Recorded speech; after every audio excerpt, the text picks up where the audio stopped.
There are not two sides to bigotry, and there are not two sides to hatred. And if you choose to march with a flag that symbolizes the slaughter of millions of people, there are not two sides to that. The only way to beat the loud and angry voices of hate is to meet them with louder and more reasonable voices.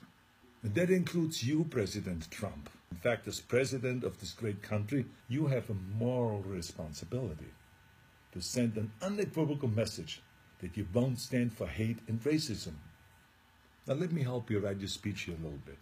As President of the United States and as a Republican, I reject the support of white supremacists. The country that defeated Hitler's armies is no place for Nazi flags. The party of Lincoln won't stand with those who carry the battle flag of the failed Confederacy. Was that difficult? You see, I told you. I have a message to the neo-Nazis and to the white nationalists and to the neo-Confederates. Let me be just as blunt as possible. You heroes are losers. You're supporting a lost cause. And believe me, I know the original Nazis. I was born in Austria in 1947, shortly after the Second World War. And growing up, I was surrounded by broken men who came home from the war filled with shrapnels and guilt, men who were misled into a losing ideology. And I can tell you that this ghosts that you idolize spent the rest of their lives living in shame. And right now, they're resting in hell. I know that you weren't born with these hateful views.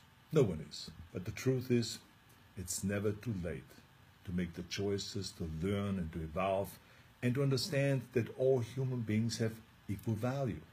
If you say, Arnold, hey, I was just at the march, don't call me a Nazi, I have nothing to do with Nazis at all. Let me help you. Don't hang around people who carry Nazi flags, give Nazi salutes, or shout Nazi slogans.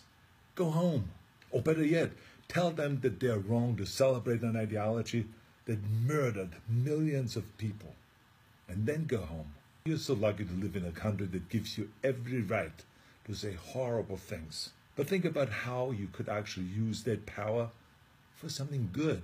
Those of you who have been silent, you must also evolve. I have learned a long time ago that the only way we can really eliminate hatred is to face it head on.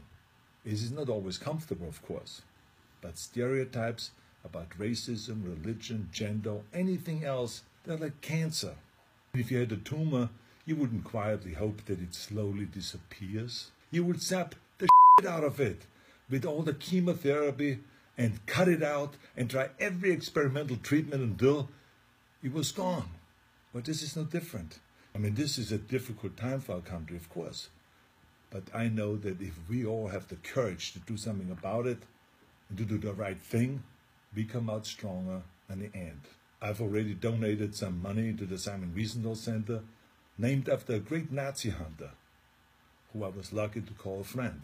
And I hope that you will join me by supporting your favorite anti-hate organization.